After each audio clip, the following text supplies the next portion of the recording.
샬롬, 안녕하십니까. 오늘은 껌딱지 이방 여인 룻, 이런 제목으로 함께 성경 말씀 룻기를 생각해 보고자 합니다. A Gentile woman glued to the God of Israel, Book of Ruth. 잠언 31장 10절부터 31절에 아주 아름다운 시가 한 수 기록되어 있습니다.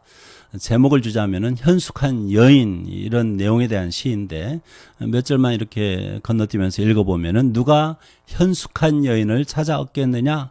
그의 값은 진주보다 더하니라. 그런 자는 살아있는 동안에 그의 남편에게 선을 행하고 악을 행하지 아니하느니라. 그는 양털과 삼을 구하여 부지런히 손으로 일하며 밤이 새기 전에 일어나서 자기 집안 사람들에게 음식을 나누어 주며 여종들에게 일을 정하여 맡기며 그는 곤고한 자에게 손을 펴며 궁핍한 자를 위하여 손을 내밀며 입을 열어 지혜를 베풀며 그의 혀로 인애의 법을 말하며 자기의 집안일을 보살피고 게을리 얻은 양식을 먹지 아니하나니 그의 자식들은 일어나 감사하며 그의 남편은 칭찬하기를 고운 것도 거짓되고 아름다운 것도 헛되나 오직 여호와를 경외하는 여자는 칭찬을 받을 것이라. 그 손의 열매가 그에게로 돌아갈 것이요 그 행한 일로 말미암아 성문에서 칭찬을 받으리라.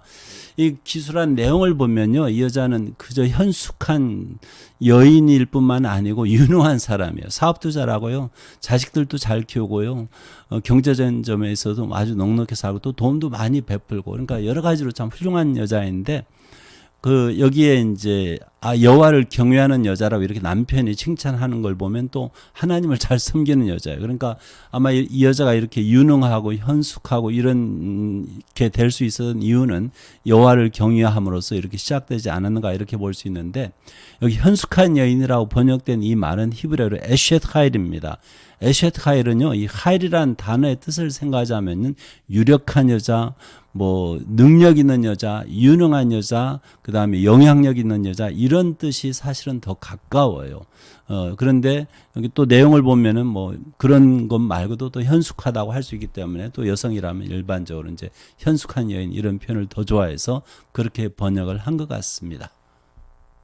이 표현이 잠언에 한 번 더 나오는데 31장 말고 12장 4절에 어진 여인은 번역을 좀 달리했죠. 그 지아비의 남편의 면류관이지만 욕을 끼치는 여인은 그 지아비의 뼈가 썩음 같게 하느니라. 이런 아내를 싫어할 남자가 어디에 있겠습니까?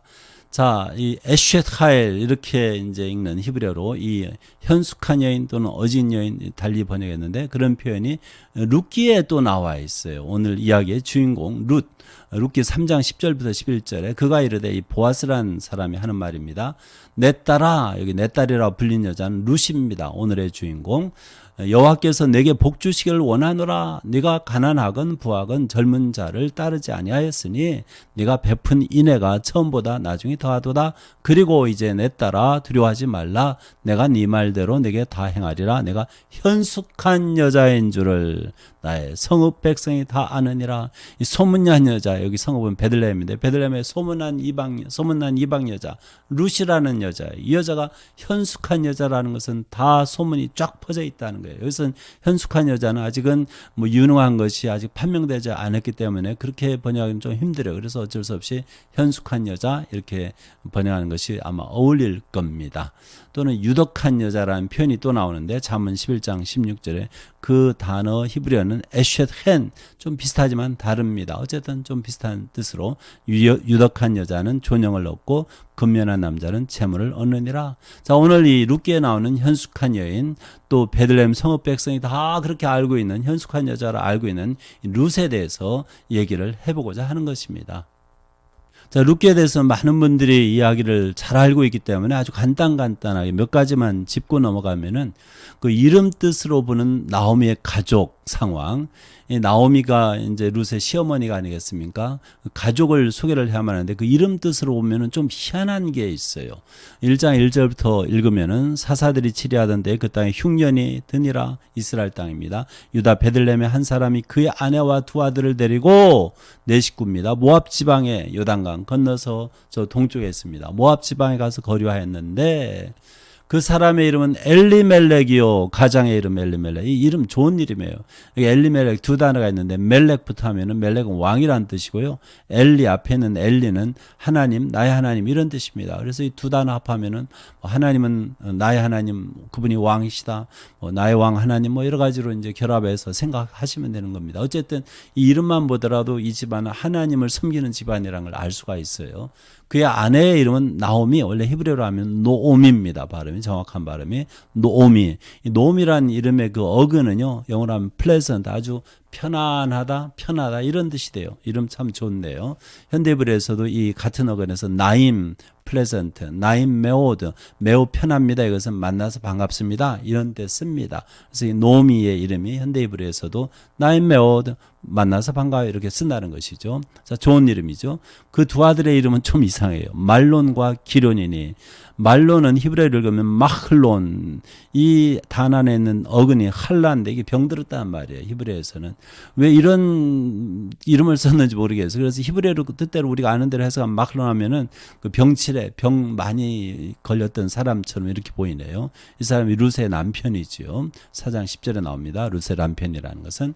그 다음에 두 번째 아들은 기련인데, 기련 히브리어로 힐련 이렇게 읽는데 이 말도 히브리어 뜻대로 하면 이것은 끝장났다 이런 뜻입니다. 왜 이런 이름을 가지고 있는지, 어쩌면 이 젊은 친구들이 일찌감치 요절해가지고 병들어서 고생하다가 하여튼 고생했는지 무슨 사고로 죽었는지 모르지만 그런 것 때문에 죽은 다음에 얻은 별명이 아닐까 하는 생각도 추측도 제 나름대로 해보지만은 아는 것은 없습니다. 어쨌든 이 두 이름은 좋지 않아요. 그 부모의 이름은 참 좋습니다. 다들 유다, 베들레헴, 에브랏은 베들레헴의 다른 이름이죠. 사람들이죠. 그들이 모압 지방에 들어가서 거기 살더니 나오미의 남편 엘리멜렉이 죽어요. 죽었어요. 나오미하고 그의 두 아들이 남았으며 그들은 모압 여자 중에서 그들의 아내를 맞이하여서 이제 나이가 찼으니까 이제 거기서 장가 보내죠. 그다음에 거기서 한 10년쯤 살았는데 이 두 아들도 죽었는데 자식도 못 낳아요. 아들도 못 낳고 죽습니다. 그래서 새 과부가 남는 것입니다. 그 엘리멜렉의 과부 나오미, 그 다음에 이 말론과 기론의 과부 이 루트하고 그 다음에 이제 오르바가 나옵니다. 이 두 젊은 여인이 또 남는 것입니다. 얼마나 불쌍한 상황입니다. 비극 중에 비극이죠. 이렇게 슬프게 이야기가 시작돼요. 자, 간단하게 얘기를 이어 나가겠습니다. 그 두 이제 젊은 며느리, 둘 다 모압 여자죠. 이스라엘 여자들이 아니죠. 그 중에 오르바라고 하는 이 여인, 이 여인에 대해서 잠깐 먼저 얘기를 해보면은 1장 6절부터 15절 건너뛰면서 읽어보면은 그 여인이 여기는 이제 나오미입니다. 히브리어로 노오미. 모압 지방에서 여호와께서 자기 백성을 돌보시사 그들에게 양식을 주셨다함을 좋은 소식을 들었어요. 그래서 이에 두 며느리와 함께 일어나 모압 지방에서 돌아오려고 하는데 생각해보니까 이 젊은 과부들 데려가 보면 그들에게 좋을 게 하나도 없어요. 그래서 결심을 하죠. 떨어뜨리고 해야겠다. 나오미가 두 며느리에게 이르되 너희는 각기 너희 어머니의 집으로 친정으로 돌아가. 나 따라오면 소망이 없어. 그들이 소리를 높여 다시 울더니 그래도 시어머니를 참 공경하네요. 오르바는 그의 시어머니에게 입맞추되 시어머니가 가라니까요. 작별하죠. 룻은 그를 붙여탔더라. 두 사람의 반응이 다릅니다. 오르바는 시어머니가 친정으로 가 그러니까 그냥 못 이기는 척하고 이제 작별의 인사를 하고요. 그 다음에 룻은 그래도 꼭 시어머니를 붙잡고 따라갔겠다는 것입니다. 자, 15절에 나오미가 또 이르되 보라 네 동서는 룻에게 하는 말이에요. 네 동서 오르바는 그의 백성과 그의 신들에게로 돌아가나니 너도 너의 동서를 따라 돌아가라 하니. 자, 여기에서 이제 잠시 또 얘기를 한번 반복해서 하겠습니다만은 이 모압 이 젊은 과부들이 친정에 돌아간다 아니면 모압 땅에 남는다, 이것은요 결국 자기 백성들에게로 돌아가는 것도 되지만 의미도 있지만은 더 이상 그 시어머니가 섬기는 이스라엘의 하나님 여호와를 섬길 길이 없습니다. 그래서 여기 나오미가 하는 말이 그의 신들에게로 돌아가나니 이렇게 얘기를 한 겁니다. 이것을 우리가 염두에 두셔야만 해요. 자, 오르바란 이름이 앞에 이 가족의 이름이 다 이제 특색이 있다고 그랬잖아요. 오르파 이렇게 읽는데 히브리어. 이 오르파란 이름은 틀림없이 히브리어 오레프에서 왔습니다. 오레프는 목 목등, 그 목 뒤를 가리키는데 출애굽기 23장 27절에 예를 들어서 원수들이 내게 등을 돌려 도망해, 등이 바로 오레프입니다. 또는 32장 9절에 목이 뻣뻣한 백성, 이 목이 바로 이 오레프입니다. 이것은 보통 등을 보인다, 목을 보인다, 목등을 보인다, 이 말은 도망가는 거에 별로 안 좋은 표현이에요. 그래서 오르바 이름이 좀 비슷해요. 뭐 그렇게 탓할 일은 아니지만 이 사람은 시어머니를 따르면 절망적이라는 것을 알고 눈치 있게 자기 친정으로 가서 자기 민족으로에게로, 자기 신들에게로 돌아가는 것을 결정을 하는 것입니다. 자, 이름대로 가는 건지 어쨌든 성경에 그 특별히 룻기 안에서 이름들이 그들의 인생하고 좀 연결이 있어요. 어쨌든 재미가 있습니다.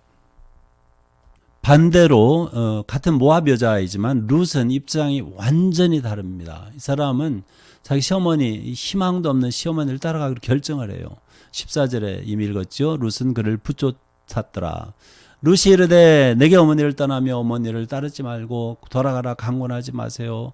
어머니께서 가시는 곳에 나도 가고 어머니께서 머무시는 곳에서 나도 머물겠나이다. 어머니의 백성이 나의 백성이 되고 어머니의 하나님이 나의 하나님이 되시리니 어머니께서 죽으시는 곳에서 나도 죽어 거기 묻힐 것이라. 만일 내가 죽는 일 외에 어머니를 떠나면 여호와께서 내게 벌을 내리시고 더 내리시기를 원하나이다 하는지라.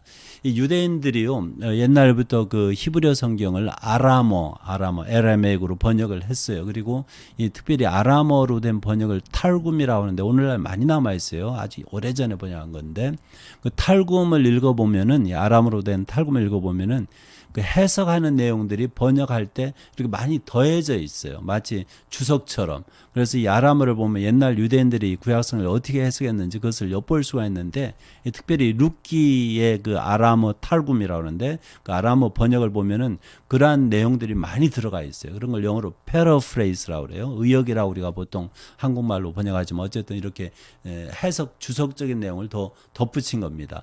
그래서 특별히 이 옛날 유대인들이요, 이 룻기 1장 특별히 16절부터 18절 사이 이 내용을 굉장히 강조해가지고 길게 설명하는 구절들이 아람어 탈굼에 보이는데 이제 룻을 칭찬하는 거죠. 이 사람이 그냥 결심을 굳게 하고요, 시어머니만 따라하겠다는 거예요. 무슨 일이 있더라도. 뭐 그러한 그 패러프레이즈, 그런 해석적인 해석 번역이 아니더라도 이 구절만 읽어도 룻이 아주 결심을 단단히 한 것을 볼 수가 있어요. 그러니까 이 시어머니가 말릴 수가 없어요. 나오미가 룻이 자기와 함께 가기로 굳게 결심함을 보고 그에게 말하기를 그치니라. 더 말할 수가 없잖아요. 자, 그럼 우리가 오르바란 이름의 뜻을 이제 오레프, 목 등에서 이렇게 알아봤는데, 룻이란 이름은 사실 히브리어에서 이게 나오질 않습니다. 근데 그 당시에 이 모압 사람들이 쓰는 언어나 유대인들이, 이스라엘이죠, 그 당시에는 이스라엘 사람들이 쓰는 언어나 우리가 기록으로 아래 남은 게 있어요. 똑같은 언어를 사용했어요. 그래서 서로 통합니다. 뭐 외국어가 아니에요. 그래서 히브리어 성경에서 이 룻하고 가까운 그러한 단어를 한번 찾아볼 수 있는데, 비슷한 것이 레우트라는 단어가 있어요. 이게 아인이라고 하는 글자가 더 들어있는 것이 다를 뿐인데, 레우트, 다르지, 조금이라지만 큰 차이입니다. 사실은 어쨌든 비슷해요. 루트, 레우트. 여기에서 오지 않았을까 이렇게 학자들이 추정을 합니다. 이것은 친구라는 뜻을 우리가 이제 알고 있어요. 레우트는. 그래서 이 룻이 만약에 이 레우트에서 왔다면 친구, 뭐 이러한 뜻이 되겠죠. 그래서 이 룻이라는 이름은 누구에게 이렇게 가까이 갈 수 있는, 친해지기 쉬운 그러한 사람이라는 것을 어느 정도 암시하는 바가 있다고 봅니다. 어쨌든 이 룻은 자기 동사하고는 달리 희망이 없는 시어머니를 따라가기로 결심을 했기 때문에 시어머니가 말릴 수가 없는 거예요. 자, 마침내 이 이방 여인 룻은 그 희망도 없는 시어머니 나오미를 따라서 모압을 떠나서 유다 베들레헴으로 옵니다. 룻기 1장 22절, 나오미가 모압 지방에서 그의 며느리 모압 여인 룻과 함께 돌아왔는데 그들이 보리 추수 시작할 때에 베들레헴에 이르렀더라. 성경을 읽을 때요, 지리적 배경, 역사적 배경, 또 언어적 그러한 그 내용, 그런 것도 알면은 도움이 많이 돼요. 저는 이스라엘에 오래 살았기 때문에 그런 점들이 참 도움이 된다는 것을 누구보다 잘 알고 있습니다. 이스라엘에서 보리 수확은 언제 하느냐면요, 우리가 보통 우리가 사용하는 양력 4, 5월경에 합니다. 이르면 3월 말에 이미 시작에 들어가요. 유대력 또는 성경의 역법으로 보면은 1월 중순에 이 보리 수확 시작되고요. 그 다음에 이어서 이 밀 수확으로 들어갑니다. 그래서 한 6월 정도면은 밀까지 끝나는 것 같더라고요. 보리에서부터 시작해가지고. 그럼 1월, 성경의 역법으로 1월 중순이면 6월절이잖아요. 6월절이 1월 14일 저녁부터 있잖아요. 그 6월절 무렵에 이 보리 추수가 시작돼요. 그래서 공교롭게도 이 나오미하고 룻이 요단강을 아마 건넜을 가능성이 큰데 베들레헴으로 다시 돌아온 때가 이 6월절 때쯤이고요. 보리 추수할 때고 이스라엘 백성이 여호수아의 그 지도하에 인도하에 가나안 땅으로 들어온 때가 1월 요단강을 걷는 게 1월 10일입니다. 성경역법으로 거의 같은 시기예요. 참 희한하죠. 뭔가 사연이 있겠죠. 하나님께서 작정하신 일. 어쨌든 이 중요한 인물 나중에 알게 되겠지만 이 룻이 굉장히 중요한 인물입니다. 이 이스라엘 땅으로 들어온 것이 바로 보리 추수 시작할 그 무렵이었습니다. 베들레헴에 들어왔어요. 자, 룻기 2장 2절부터 3절. 모압 여인 룻이 나오미에게 이르되 원하건대 내가 밭으로 가서 내가 누구에게 은혜를 입으면 그를 따라서 이삭 죽겠습니다. 일을 해야 하잖아요. 시어머니 먹여 살려야 하잖아요. 어떻게 하겠습니까? 나오미가 그에게 이르되 내 따라 갈지어다 하며 룻이 가서 베는 자를 따라 밭에서 이삭을 줍는데 우연히 엘리멜렉의 친족 보아스에게 속한 밭에 이르렀더라.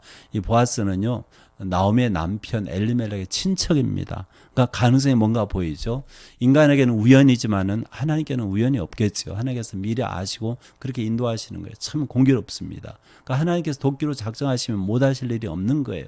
그렇지만 나오미도 모르고 룻도 이런 일이 있을 거라는 걸 상상을 못합니다. 자, 어떻게 전개될까요? 어쨌든 계속 이야기하기 전에 지리적 배경을 그 지도 사진을 통해서 보고 넘어가는 게 좋을 것 같습니다. 이스라엘 지도 아주 간략한 지도인데 지중해가 있고요. 사해가 있고요. 갈릴리 호수가 있고요. 모압 땅이고 여기 베들레헴이 여기 있습니다. 그다음에 전체 이스라엘이고 여기는 갈릴리 호수가 되겠죠. 이런 지도는 완전히 다 평지처럼 보이는데 이제 토포그래피 지형을 나타내는 지도가 여기 있습니다. 굴곡이 있잖아요. 이거 보면 지중해가 있는데 사해의 수면은 이 지중해 해면보다 400여 미터 더 낮아요. 지구상에서 가장 지표면에서 가장 낮은 곳이 사해입니다. 갈릴리 호수도 한 200여 미터 낮아요. 그래서 이 갈릴리 호수에서 사해까지 흐르는 이 요단강, 북쪽의 요단강 헬몬산에서 이 갈릴리 호수까지 흐르고요. 여기 이쪽에 그다음에 남쪽 요단강 여기서부터 갈릴리 호수 남단에서 사해 북단까지 흐르는데 이 지역도 역시 지중해보다 훨씬 낮습니다. 자, 이러한 특이한 지형인데 모압 땅은 또 산지예요. 뭐 900고지, 1000고지까지 있다고 보통 얘기합니다. 여기에서 이제 내려와 가지고는 요단강을 건넜을 가능성이 크죠. 그리고는 이제 베들레헴 땅으로 오는 겁니다. 이게 바로 나오미하고 룻이 돌아온 길입니다. 오늘날 베들레헴에 대한 사진 여기 있고요. 유명한 그림, 그 이삭 줍는 여인, 그다음에 여기 보리에 대한 사진, 그다음에 밀하고 좀 비슷해요. 자, 룻이 시어머니 나오미를 따라서 이스라엘로 왔다 이야기하기는 쉽지만 그 이유는 대답하기가 쉽지가 않습니다. 도대체 룻이 무엇 때문에 껌딱지처럼 그렇게 소망도 하나도 없는 시어머니, 과부 시어머니 나오미를 따라서 이 외국에 왔을까? 이거 대답하기가 쉽지가 않아요. 근데 그게 현실로 지금 나와 있잖아요. 왜 그랬을까? 이런 질문을 가지고 자, 룻기 1장 15절에 우리가 읽었던 구절인데 나오미가 또 이르되 나오미의 히브리어가 노오미 발음이 정확한 발음이 노오미인데 유대인들도 많이 틀리더라고요. 자, 노오미라고 고쳐 읽어볼게요. 노오미가 또 이르되 보라 내 동서는 그의 백성과 그의 신들에게로 돌아갔다. 이미 설명했습니다. 모압 땅에 남는 순간부터 자기 백성에게로 돌아가는 건 문제가 없죠. 그런데 우상 숭배로 다시 돌아가게 돼 있어요. 여호와 하나님을 섬길 길이 없는 거예요. 그 당시 상황으로는. 자, 이 점에 유의하셔야만 합니다. 이것이 바로 이 룻이 껌딱지처럼 자기 시어머니를 따라간 이유 중에 하나를 우리가 알 수 있어요. 중요한 이유를 알 수가 있어요. 그 다음에 계속해서 룻기 2장 10절부터 12절에 룻이 엎드려 얼굴을 땅에 대고 절하며 그에게 이르되 보았습니다. 나는 이방 여인이거늘 당신이 어찌하여 내게 은혜를 베푸시며 나를 돌보시나이까 하니 보아스가 그에게 대답하여 이르되 네 남편이 죽은 후로 네가 시어머니에게 행한 모든 것과 내 부모와 고국을 떠나 전에 알지 못하던 백성에게로 온 일이 내게 분명히 알려졌느니라. 단순히 우리가 보통 말하는 효성 때문에 그 불쌍한 시어머니를 돌보기 위해서 자기도 부모가 있어요. 고국이 있어요. 떠나서 전에 알지도 못하던 그러한 외국에 왔다. 이렇게 설명하기 쉽지는 않아요. 그런 소문을 들었는데 물론 이 여자가 자기 시어머니 공경하는 것은 분명해요. 착한 거죠. 근데 그것이 중요한 원인이라고 보기에는 좀 힘듭니다. 자, 12절에 여호와께서 내게 행한 일에 보답하시기를 원하며 이스라엘의 하나님 여호와께서 여기부터 이제 대답이 나옵니다. 그의 날개 아래에 보호를 받으러 온 내게 온전한 상 주시기를 원하노라. 이렇게 보아스가 축복을 해줍니다. 다시 말해서 이 보아스가 판단할 때는 이 룻이라는 이방 여자는 왜 시어머니, 희망이 없는 시어머니를 따라왔느냐? 그 이스라엘 하나님 여호와의 날개 아래 보호를 받으려고 온 거예요. 다시 말해서 이 여자는 이 이스라엘 사람에서 이스라엘에서 이민 온 이 집안의 며느리로 시집 왔을 때는요, 시어머니를 통해서 어쩌면은 이제 여호와 하나님을 소개받았겠죠. 그리고 여호와 하나님을 믿었겠죠. 그리고 그분을 사랑해서 또 그 백성을 사랑해서 다시 옛날 자기가 섬기던 그 이방 신들을 섬길 마음이 없었던 거예요. 그런데 이 자기 남편도 죽고 그랬으니까 이제 이런 불행한 상황에서 자기 시어머니도 이제 자기더러 모압 땅에 남으라고 하지만은 계속해서 하나님을 섬기려면 그렇게 하면 안 됩니다. 못 섬깁니다. 한 가지 방법밖에 없어요. 그냥 시어머니 따라서 이스라엘로 가는 거예요. 그래야만 마음 놓고 여호와 하나님을 섬길 수 있다는 겁니다. 다시 말해서 룻이 왜 껌딱지처럼 왜 노미를 따라갔느냐? 여호와 하나님을 계속 섬기고자 갔을 가능성이 가장 짙습니다. 이것이 바로 룻을 제가 껌딱지라고 부르는 이유예요. 이 사람이 뭘 선택할 때는요, 뭐 돈 보고 무슨 뭐 좋은 뭐 자리 보고 뭐 편한 환경 이런 게 아니에요. 하나님을 내가 제대로 섬길 수 있으면 그 자리로 가겠다. 이런 입장이 바로 룻의 입장이라고 우리가 볼 수 있다는 것입니다. 이러한 신앙의 여인, 이방 여인, 이 룻을 보아스가 축복해 주는데 하나님께서 이렇게 이런 여자에 그냥 놔두시겠어요? 보상해 주셔야죠. 상을 주셔야죠.